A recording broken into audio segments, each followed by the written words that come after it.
Otherwise, the continent's relationships with blocs like BRICS run the risk of becoming the newest chapter in a long history of unequal exchanges. The call for equitable negotiation. In the crucible of global economic partnerships, Africa has often been relegated to a peripheral role, primarily serving as a reservoir of raw materials and commodities. This extractive model of engagement perpetuates a long-standing narrative of inequality that has characterized Africa's international relationships for centuries. However, as winds of change sweep across the continent, most notably through the enactment of the African Continental Free Trade Area AfCFTA, there emerges a compelling opportunity to rewrite this narrative. AfCFTA, envisioned as the world's largest free trade zone, presents an unparalleled platform for Africa to assert itself as an equal partner in the arenas of trade, commerce, and global governance. By leveraging the collective bargaining power of a unified market that comprises 54 nations and over 1.3 billion people, Africa can initiate a paradigm shift in how it engages with global partners, including BRICS nations. Collective bargaining offers Africa the scale and negotiation leverage that individual nations often lack when dealing with economically robust partners. In this context, AfCFTA becomes not merely a trade agreement, but a geopolitical strategy, a manifesto articulating Africa's terms of agreement with the world. This empowerment through collective action must manifest in several key areas for negotiation to drive a more equitable global partnership. First and foremost, contractual transparency should be non-negotiable. The veil of opacity that often shrouds contracts related to resource extraction or infrastructure projects has been a breeding ground for exploitation and corruption. Transparent agreements provide not only legal protection but also social accountability, ensuring that projects are aligned with community needs and national development goals. Secondly, the issue of responsible lending practices must be vigorously pursued. For far too long, Africa has been caught in a web of debt, often due to unfavorable loan terms that prioritize lender gains over sustainable development. As Africa negotiates new partnerships or restructures existing ones, the stipulations for borrowing must be anchored in principles of sustainability and economic viability to avoid the pitfalls of debt trap diplomacy. Trade tariffs and economic barriers deserve significant attention. AfCFTA itself aims to dismantle the internal tariff barriers that have long stifled intra-Africa trade.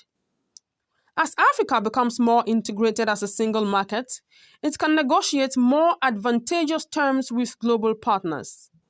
The focus must shift from mere access to markets toward more favorable trading terms that can catalyze domestic industries, thereby elevating Africa from a supplier of raw materials to a manufacturer of value-added goods.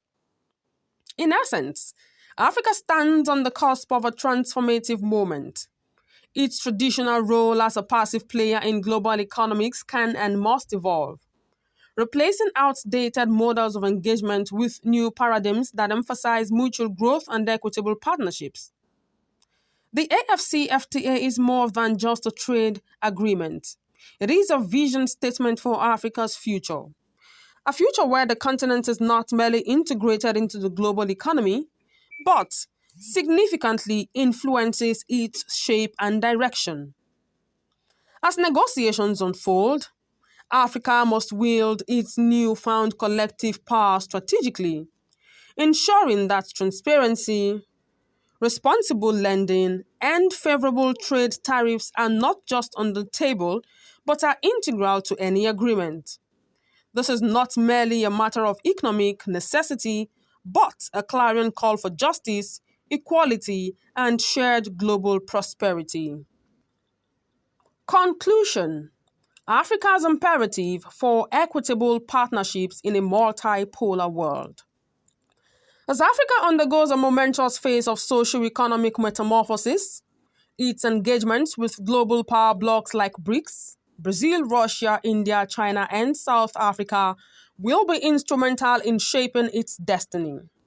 These relationships are not mere footnotes in the annals of global economics. They are the crucible in which Africa's future will be forged. Yet, these engagements must not be a Faustian bargain that trades short-term gains for long-term vulnerabilities. Africa has to be more than just a fertile playground for external economics or a sacrificial offering on the altar of global capitalism. It must assert itself as a sovereign, dignified stakeholder in a multipolar world, capable of shaping not just its future, but also contributing meaningfully to the global economic landscape.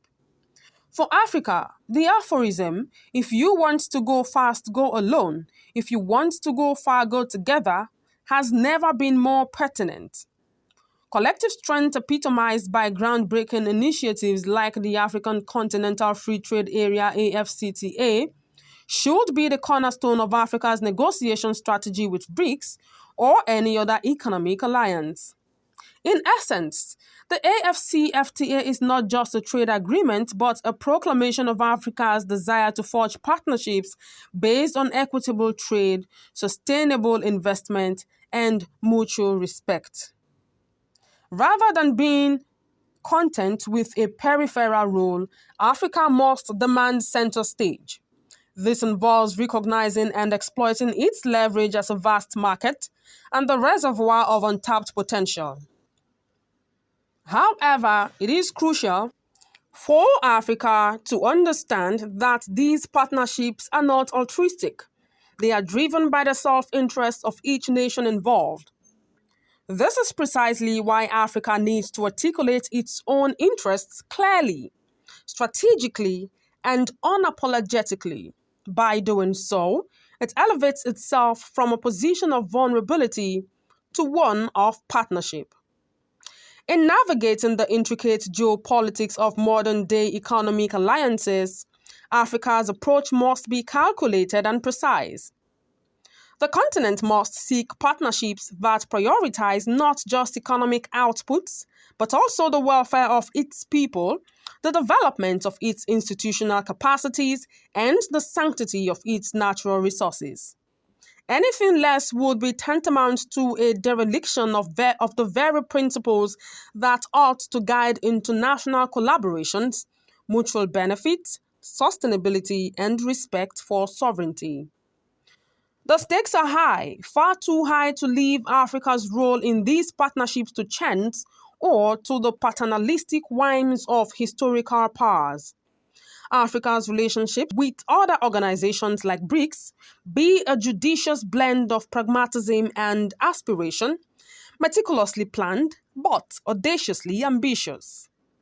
The potential rewards, sustainable development, technological transfer, job creation, and a more equitable share of global prosperity are monumental. In this complex tableau of global alliances, Africa must carve out its niche as a formidable player, not as a bystander or worse, a pawn.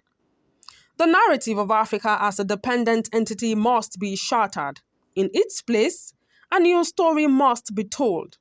One of a robust, self-sufficient Africa that enriches the world not just with its resources, but with its vision, wisdom, and its indomitable spirit. It is time for Africa to choose the more challenging path, to go far, but to go far collectively, inclusively, and most importantly, equitably.